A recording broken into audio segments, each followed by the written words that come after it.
Just wanted to jump on here for a little bit. I've had a few questions in regards to mentally dealing with a sick child and how it affects your mental health, and kind of how we got through it as a family. No matter what the situation, having a kid that's sick, it sucks. So even if it's your kid's home with the flu, if your kid's home with an ear infection, it's not fun. You worry about your kids. As parents, all we ever want to do is make sure our kids are 100% okay. And so when there's something wrong that we can't help them with, it makes us feel defeated. It makes us feel weak. With Keikoa's incident, the most recent one, it definitely took a toll on us mentally, took a toll on us physically, financially. And as a parent, you don't exactly ever just be thankful for what you have. You think about the negatives. And when you have somebody who's sick all the time and somebody who needs extra care, you definitely think about all the negatives, and you don't. I mean, you praise the positives, and you praise when your kid's feeling good, and you praise when you have a good day, but in the back of your head, you're always thinking, well, what if he wakes up tomorrow and he has a fever and he has an infection again, he has to go back to the hospital, so what are we going to do? For me, this last go around has been emotionally draining, mostly because of the fact that as a parent there was nothing I could do. My hands were tied, and for me, because now that he's home and now that he's better, in the back of my head I'm always thinking the what ifs. What if I wasn't paying attention to him, to his hand? I noticed that his hand was swollen.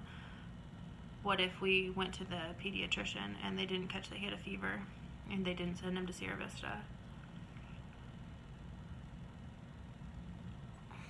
And for me, I feel like I exhaust myself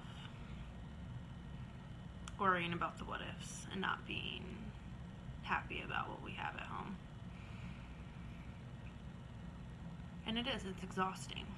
I mean, we have a kid that has doctor's appointments all over the state of California, it feels like. And that has to have special skincare treatments every day, has to have tons of different medications, tons of doctor's appointments. Nobody knows what's going on. Nobody can figure out how to fix it. You try creams, you try steroids, you try CBD oil, you try vitamin D oil, you try... Nothing ever works. I think another big thing that we all forget about, and I'm the same way, is when somebody's sick, somebody's hurt, especially children.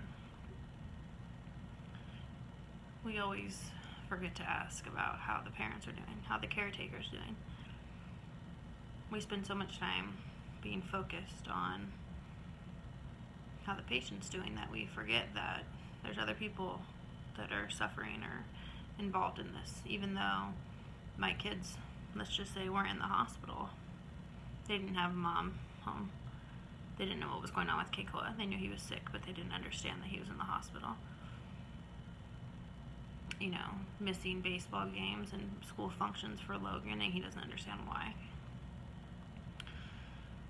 Vincent not quite understanding why mommy and brother aren't coming home because he's so little.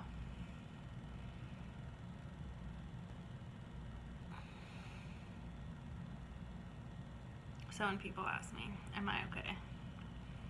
I always tell them, yes, I'm fine. But there's definitely harder days than others.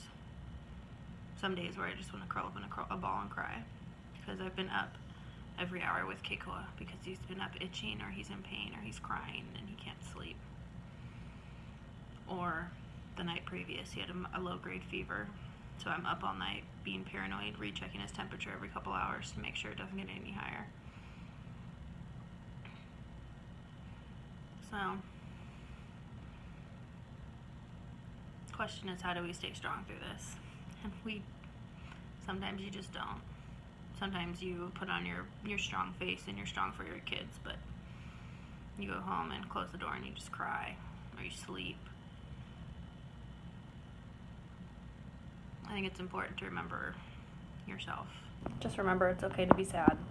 It's okay to have a bad day.